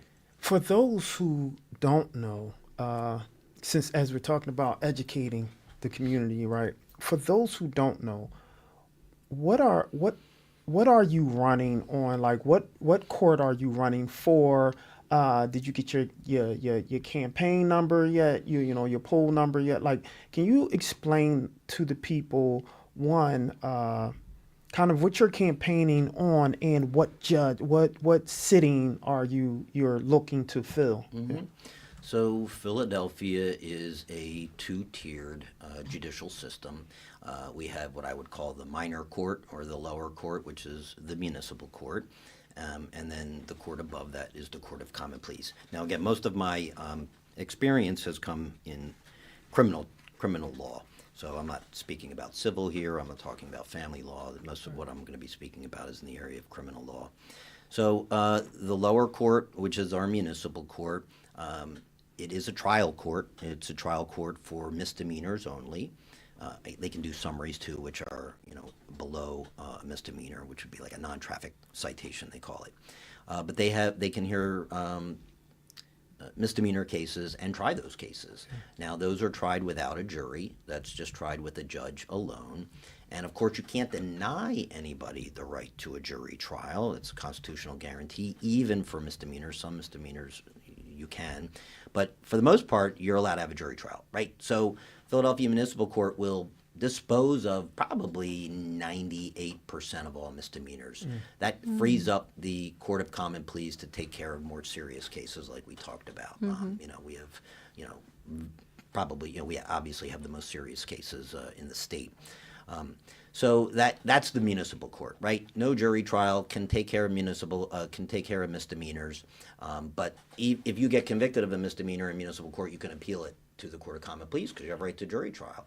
And they call that a trial de novo, which is just a new trial. So Court of Common Pleas is our trial court, and it's very similar to other states. New Jersey, Camden County, Gloucester County is Woodbury, Trenton is Mercer County, Doylestown is Bucks County. It's basically the same county systems where you have a trial court. Sometimes they call it different names. New Jersey, they call it the Superior Court Trial Division. So whatever name you want to call it, that's our trial court. And what that means is they take care of cases that can go to trial. Now, they also have a waiver program, which means for somewhat less serious felonies like receiving stolen property or joyriding in a car, you can have a trial in front of a judge without a jury. Most more serious cases, such as homicide and others, they'll be kind of slated. They're almost a presumption in favor of a jury trial. You go to New Jersey, everything's a jury trial in state court over there. Everything. They do not do waiver trials. Everything's a jury trial. But in Philadelphia, there are a lot of waiver trials. And again, that's when, as a practicing attorney, you see this judge, there's no jury, right? It's just the judge. That's the only person you can trust, right? That's the person that you're putting your case in that person's hands. And so lawyers will talk among themselves. How's this judge? It's just as far as fairness is concerned. How, are they just going to find a way to convict their client no matter what? Or are they actually, going to be fair? The judges that kind of lose that reputation of fairness, what happens is lawyers end up going in there and they start doing jury demands all the time because you have a right to a jury trial. And you're in a waiver program, but you're making a jury demand. They don't really like that. So unfortunately, some of those judges that don't have the trust of the bar, defense bar or the prosecution bar, they end up in jury trial rooms because no one's going to try a case in front of them without a jury. So those are really the two. I'm getting on the ballot for both. We have gotten 5,600 signatures. I am on the ballot for both, I should say. Okay. I am number 2 right now. Okay, so you know your number. Okay, good. We just found out, and we're very excited about that because, Only number one is better. So super excited about being number two. Municipal court, there's only 3 open spots, and the people drop out. People, different things happen. So it's not fully set. But I would say the number 2 is pretty much set in stone. No, that's cool. That's cool. So, what if elected? What promise would you make to the people? What is something that you can say that I promise the people and go? Sure. I really just think the most important thing, just right from the start, is just being respectful. I am telling you, somebody walks into your courtroom, or it's just like someone walking into your house. You would not disrespect somebody, a guest, a guest of your house. You would treat them with kindness. You would treat them with dignity. You would treat them with respect. Not all judges do that. Yeah. I was in court one time, I won't say where. It was what they call call of the trial list. And that means it's the call of the trial list. They have a list of cases, and, for the most part, your client's either going to plead guilty, you're going to ask for a jury trial. Sometimes you ask for postponements for whatever reason. Some things, need to be, Judge, we need to talk to you in chambers, trying to negotiate something here. I was in a courtroom. There was about 50 people in there. Lawyers, family members, relatives, friend, court staff, everybody. And judge was calling the trial list, and he called the name of a defendant, Commonwealth versus so-and-so. And, normally the lawyer stands up and tells the judge, what the case is going to be, what's going to happen. Well, in this particular case, the person stood up, and the English was not their first language. That was pretty evident. And the judge said, Commonwealth versus so-and-so. The person stood up, and the judge said, what's it going to be? Is it a trial or a plea? And the person said to the judge, I don't speak English. So instead of the judge, and obviously there was no attorney there for the person too, or they would have spoken up. And instead of the judge saying, oh, well, we need an interpreter, public defender, let's get this person, situated, find out what's going on and, where we are. And not, instead of doing that, the judge replied to the person, if you don't speak English, then what are we speaking now? And that was a joke and I watched in horror as the courtroom, for the most part, began laughing at this individual. And I am just looking around the room, like really just not. And I was a young attorney at the time. It really had an effect on me. Just watching other attorneys mock, this person. And it really stuck with me. And now if I were that person, assume they didn't understand what was being said at that time. Certainly they can look around and see everybody laughing. And if I were that person, I'm like, I'm getting the hell out of here. Yeah. I'm not sticking around. There's no justice in this building for me. Wow. I would just turn around, walk out of that courtroom, walk out of that courthouse, get into my car, and go home. And let a warrant be issued for my arrest. Because what's the difference? Mike, that's easier said than done now. What's that? To say, because for that person. Because you got people who they're like the fear of going into there, seeing this judge, knowing that they have your life in their hands, their decision. That is so sad. That's so sad, but that happens every day. That happens every day, and unfortunately, a lot of that happens here in Philadelphia. And I'm sorry that I interjected too. I apologize. Go ahead. No, it's fine. Yeah. I was going to ask you. In your bio, it says that you were the first of your family to graduate high school as well as law school. No, college. Oh, college. Okay. What prompted you to go in law?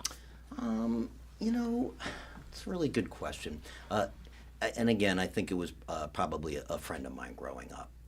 I had a friend, we're close friends with him, and he was about 2 years older than me, and somebody I just really respected. And, he went to law school. And, it was sort of like, well, if he can do it, maybe I can do it too. And, I definitely suffer from imposter syndrome. You're kind of always thinking, well, my dad wasn't a lawyer, my uncle wasn't a lawyer, my dad's not a doctor, there's no, I'm the first. And, sometimes, when you're around other people who come from I mean, there's, I know people whose like grandfather was a Supreme Court judge. You think, okay, well, that's for them, not for me, because first kind of generation, if you will. But, I just think, well, I said, if he can do it, I can do it. And even running for judge and everything else, you see these people running, I'm like, this person's running? What? Oh, Right. come on. I can do better than that. So, yeah, I just think, and being involved in activism and being involved in local politics, and really what I remember specifically one day I was at an event for a local state rep, Elizabeth Fiedler in South Philly, and I see all these judges, I see all these lawyers there. I'm like, what are these people doing here? I never see them out at any campaign events, ever. I walk over, I'm like, hey, what's going on? What are you doing here? Like, oh, we're running for judge. I'm like, oh, God.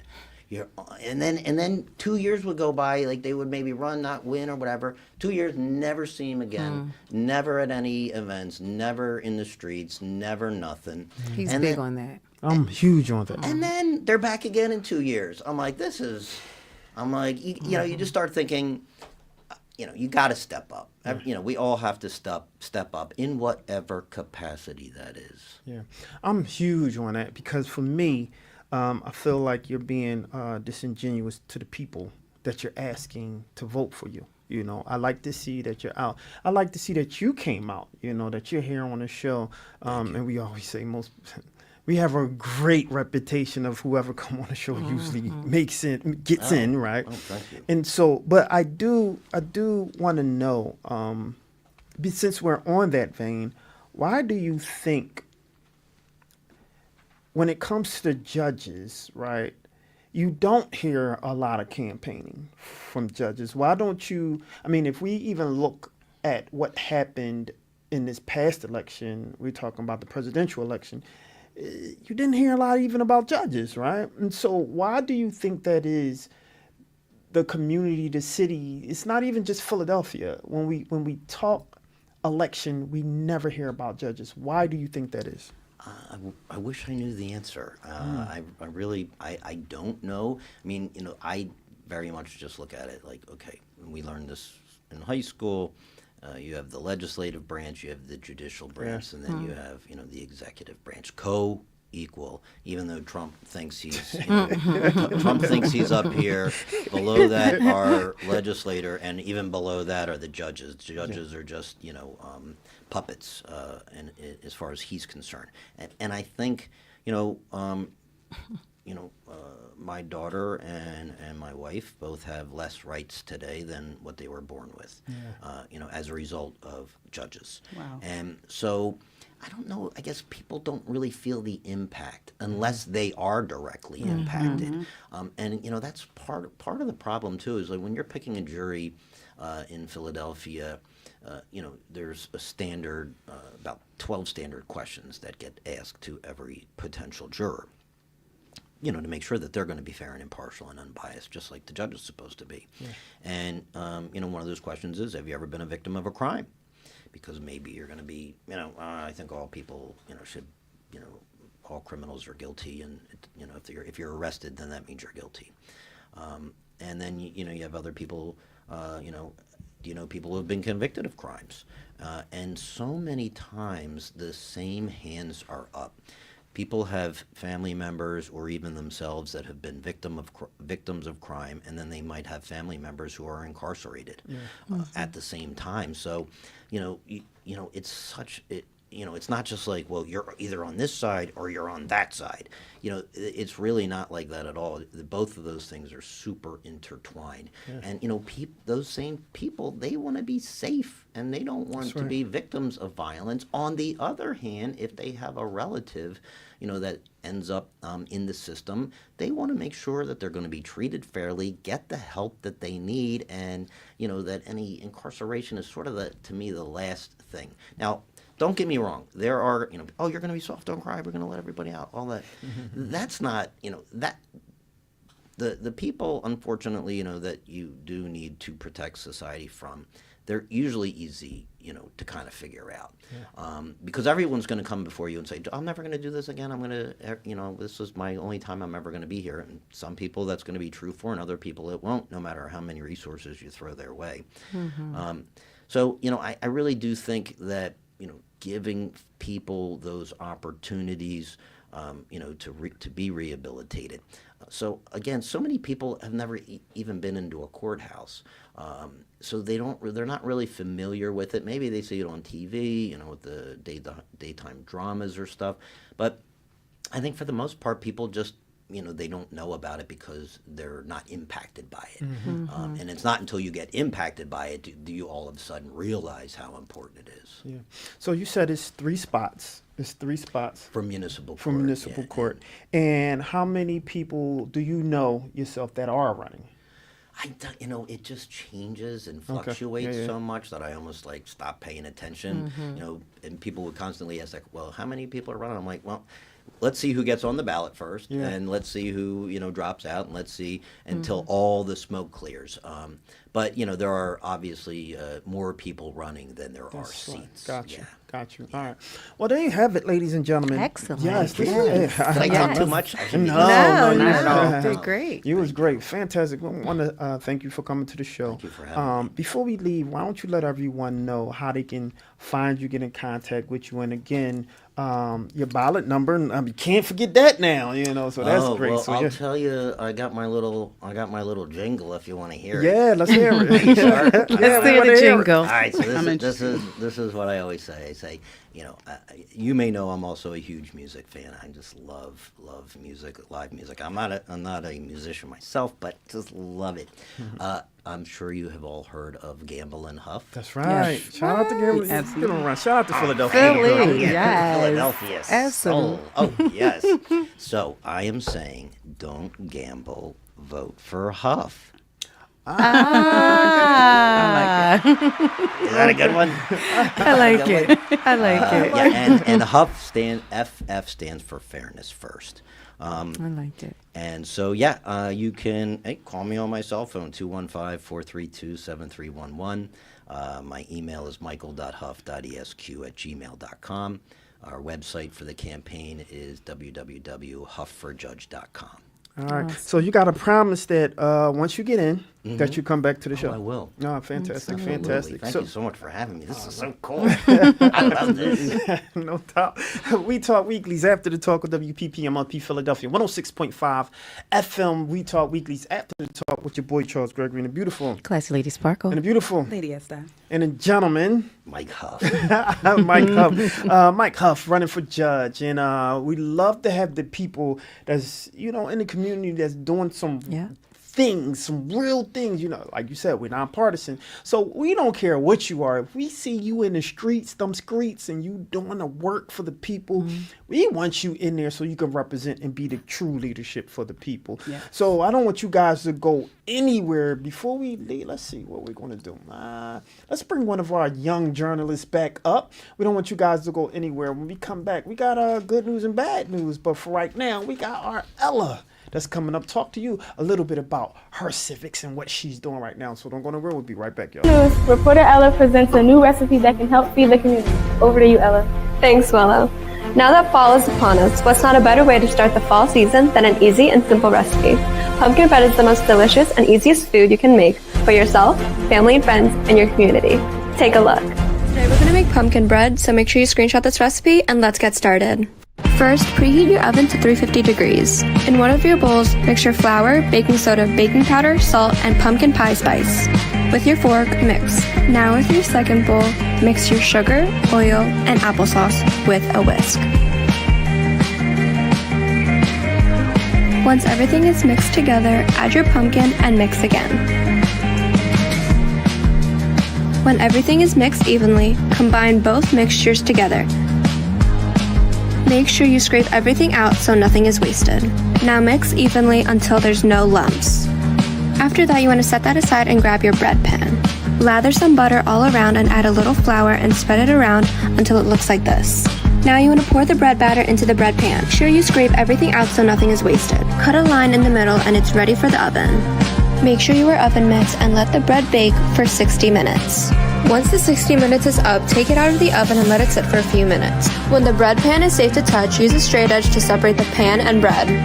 This step is optional, but if you would like, slice the bread into thick slices and it should look something like this.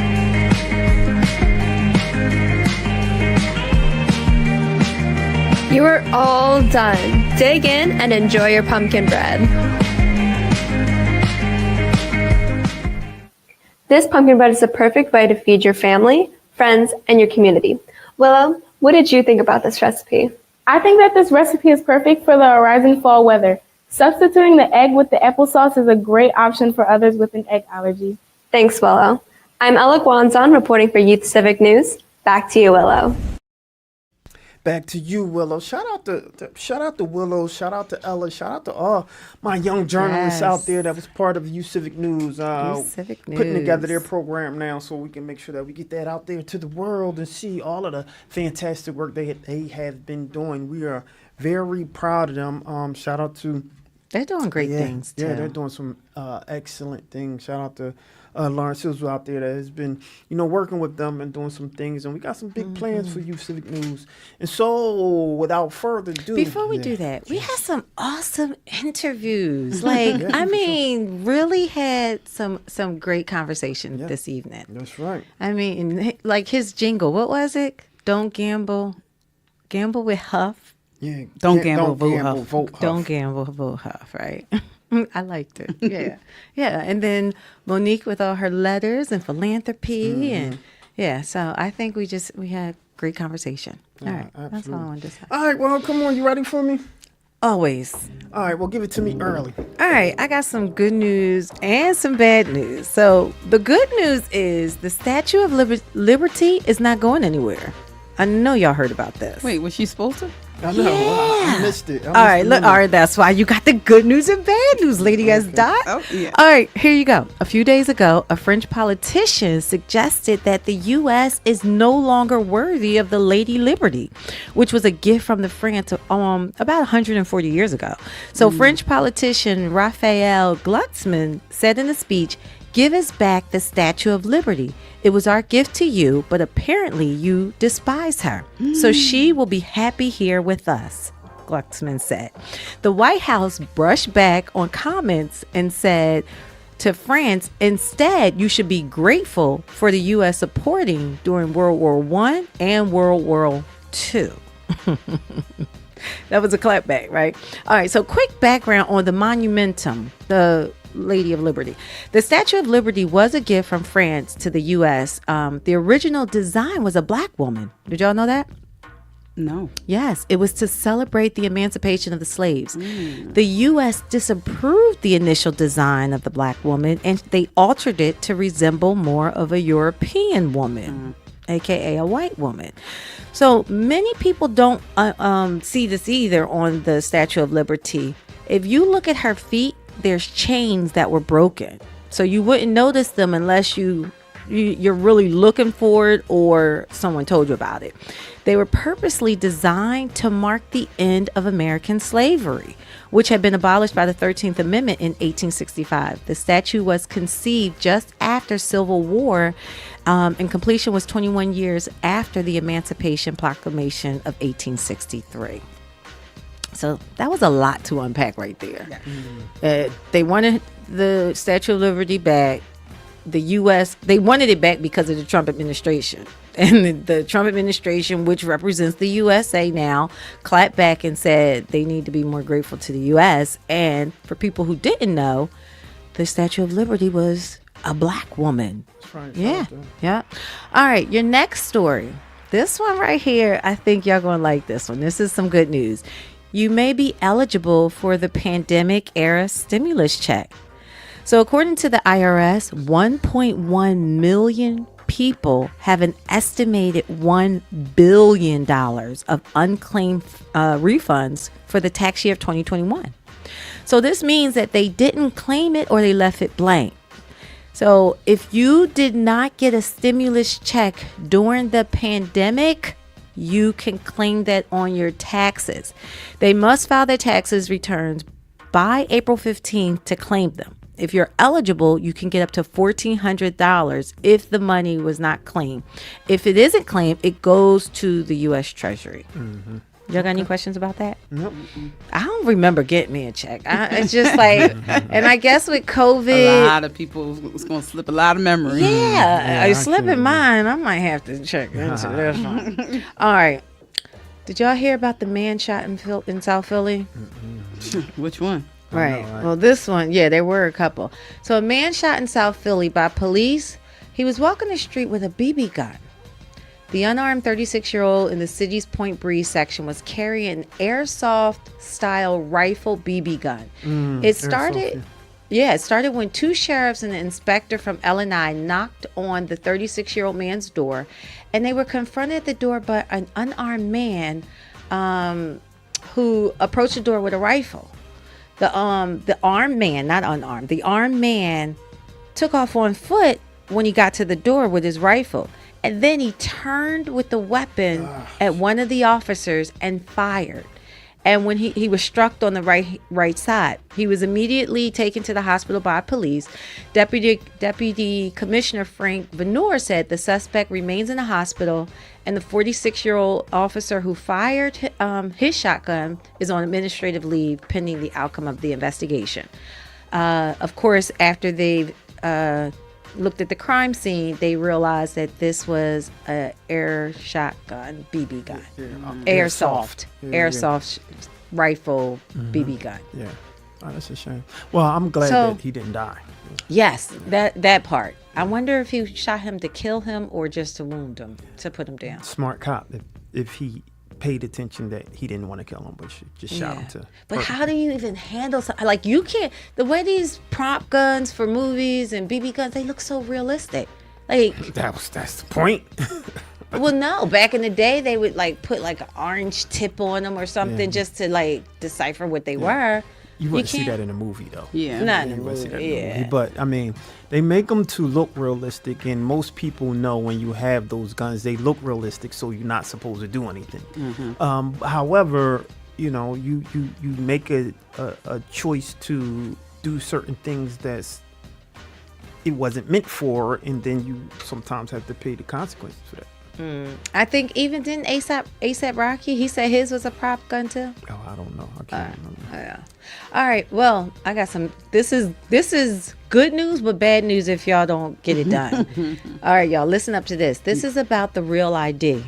Have y'all heard about this? yes. All right. Starting on May 7th, if you do not have the Real ID, you cannot fly domestically with your driver's license. So unless you have a passport, you're not going nowhere.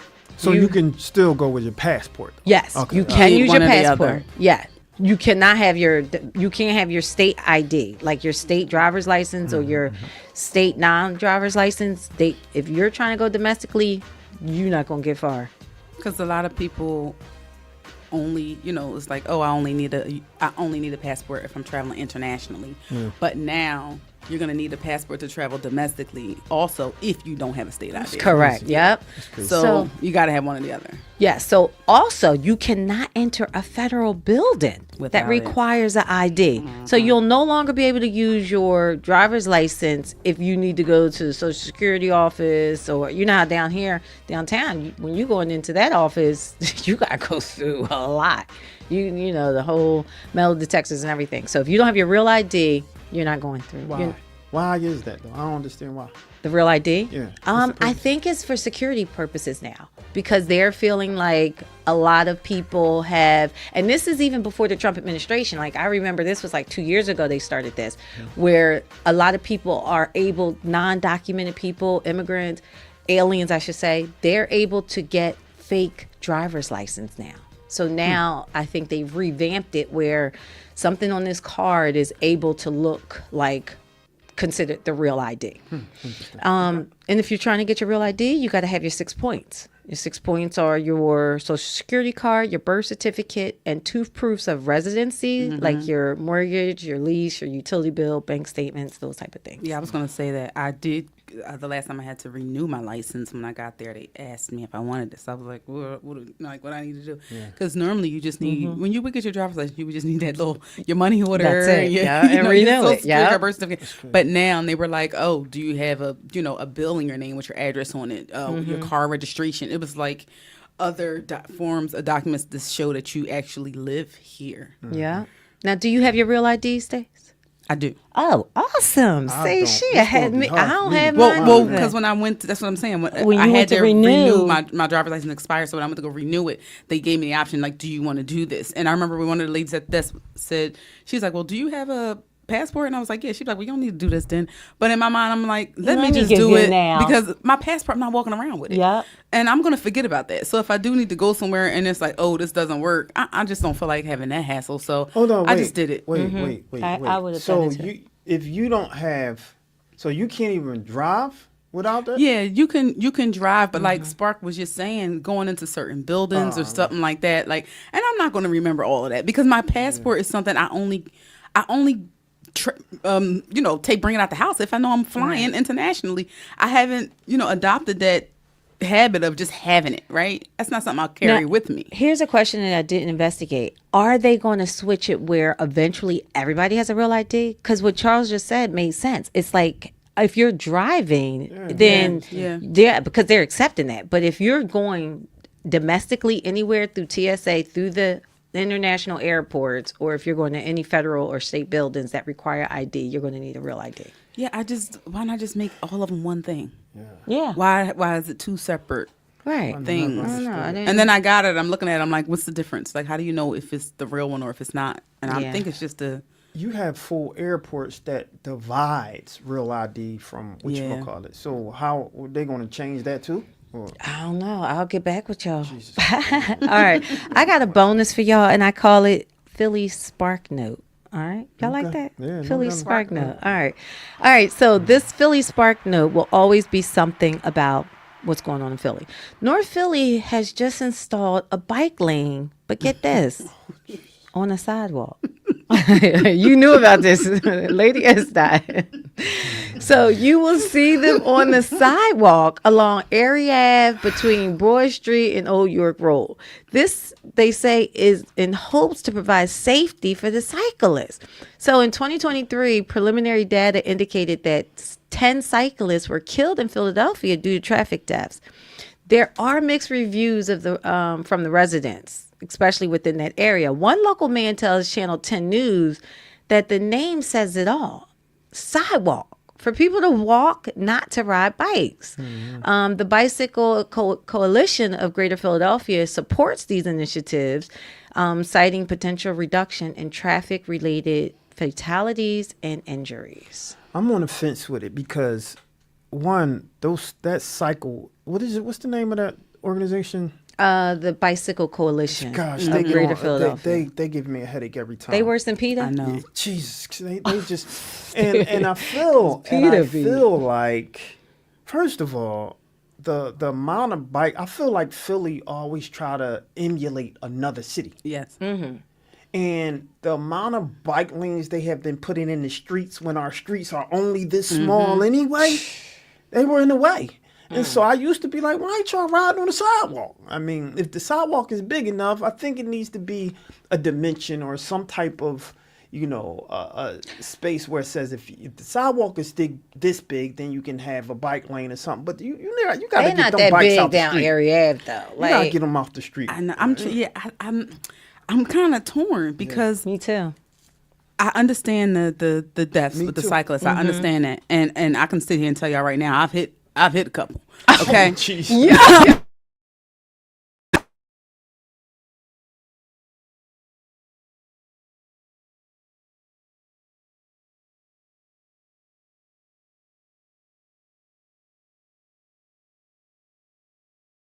Somebody's okay. No, I hit him. So listen. So what happened? Got somebody looking for you now. Who was that?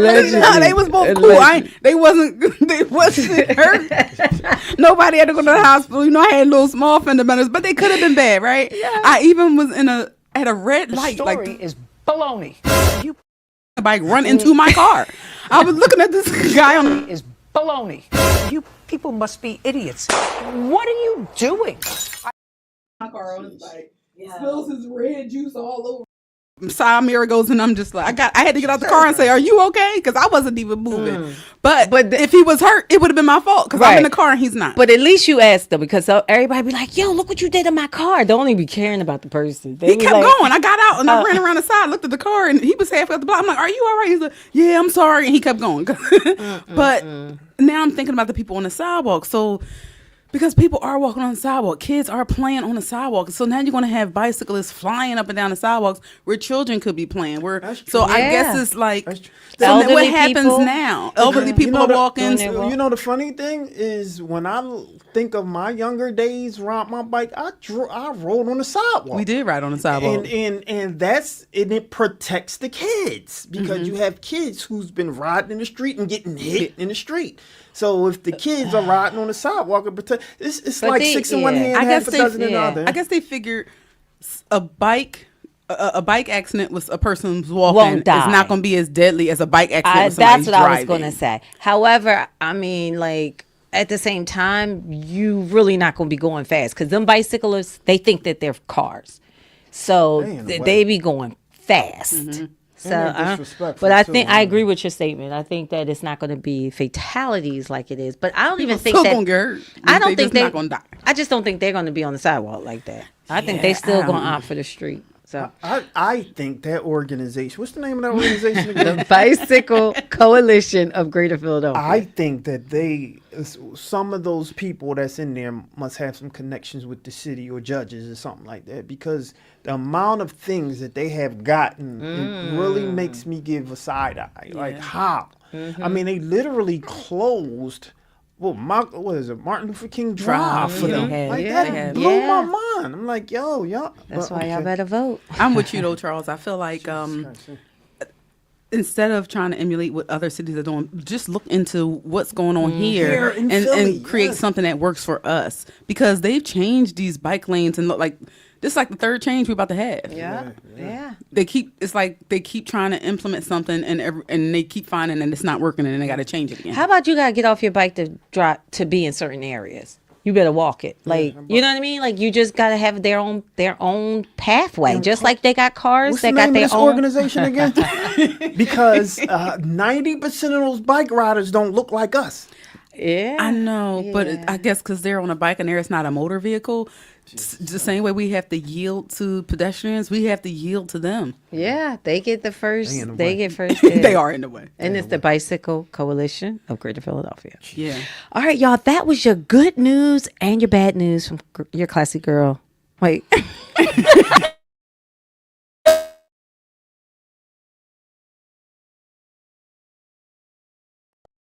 Y'all. I'm gonna put you in jail for a minute. Stop playing. Quick little break.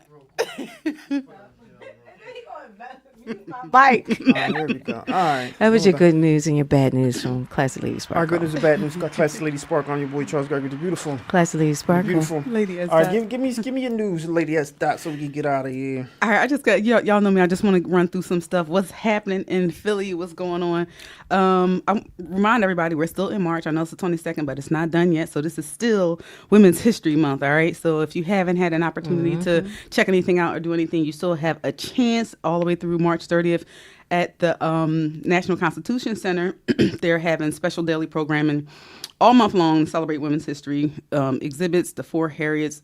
They're having one exhibit, the Four Harriets of History, which teaches about the contributions made to the anti-slavery movement by four women named Harriet. So I know a lot of people know, Harriet Tubman, but it was other Harriets too. So there will also be daily interactive crafts. Remember the ladies' trivia. And self-guided women's history artifact tours. Sunday Sisters at the Courtyard at the Logan. So this is like the Logan's Hotel's fourth annual Sister Sunday will feature vendor markets with everything from clothing, jewelry, live music, wine, beer, food.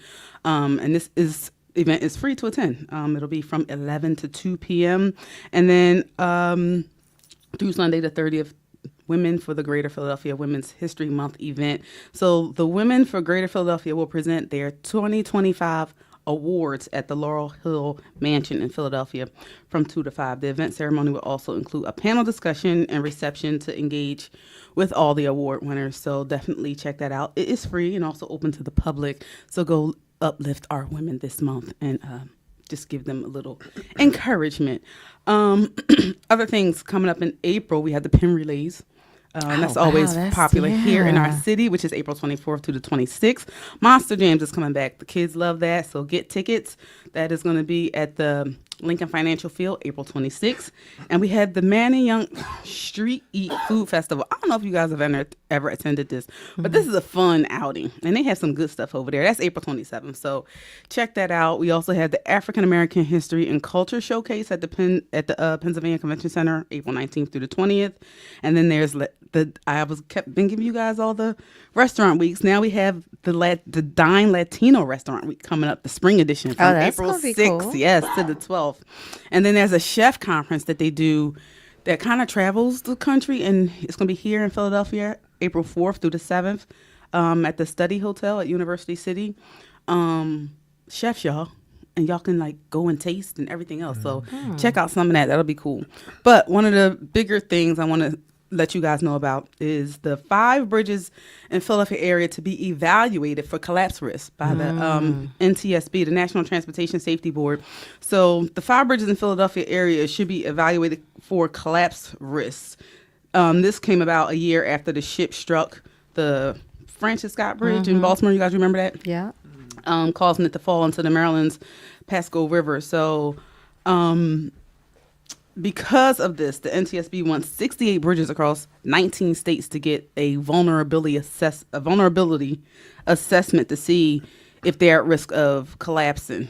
The full list of these 68 bridges across the 19 states have been published, so you guys can go online and check that out, which also include the Golden Gate Bridge in California and New York's Brooklyn Bridge. But for Philadelphia area, the 5 bridges are going to be the Ben Franklin Bridge, Delaware River Turnpike Bridge, Walt Whitman Bridge, the Commodore Barry Bridge, and the Betsy Ross Bridge. That's all our bridges. Just about, right? I mean, Tacony is the only one you didn't name. Right. And so owners of the bridge have to evaluate.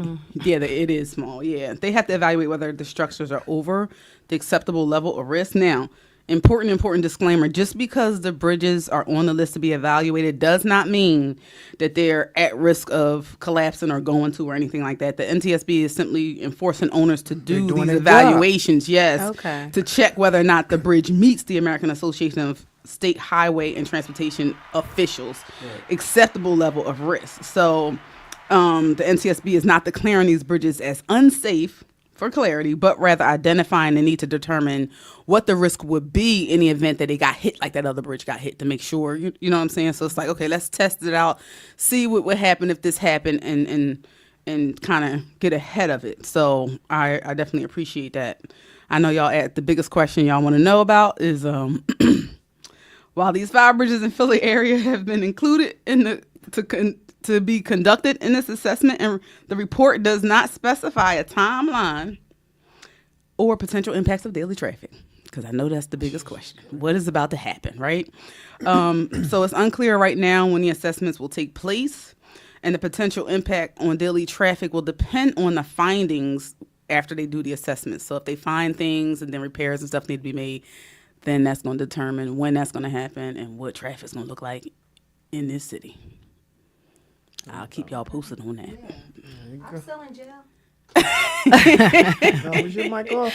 No, it's on. I was going to say, where does all our tax money go to? Because they always say, if they come back messed up, like, what are all those constructions they be doing and stuff? Like, I want answers. And your girl asking for more money.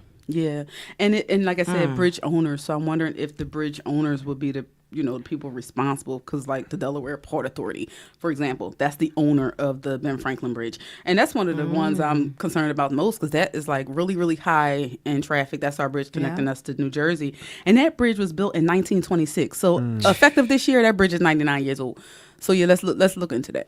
I think they have been doing some work on there a few times. I think I remember them closing a few lanes because they were doing some work on that the Benjamin Franklin Bridge. But yeah, I mean, long as they keeping us safe, that's all I care about. So yeah, so and that's the thing, that whatever work they've been doing is a little different from these assessments they want to do. This assessment is almost like if you got hit, right?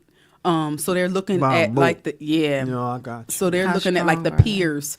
And some of the piers are surrounded by concrete, but then a lot of the other piers are in the water. Yeah. They need to put some bumpers on those. On the bridge. Yeah, like they have like these metal bumpers that if the boat goes to the thing, it'll kind of like bump them off and steer them to where they supposed to go. I mean, they do that if you got your. I mean, you do on yachts all the time. Yeah. He can kind of tell you Yeah. about that, and so I don't know. I mean, yeah, as long as they keeping the folk safe, that's all. Yeah, because that was the tragedy that you would hate for something like that to happen. Yeah. Well, that's it. That's what's happening in and around Philly, y'all. All right, there you go. There you go, ladies and gentlemen. So thanks for tuning in, and we'll see you next week. I'm your boy Charles Gregory, the beautiful, Classy Lady Sparkle. beautiful Lady Esther. and we out here like last year, y'all. Deuce. Peace.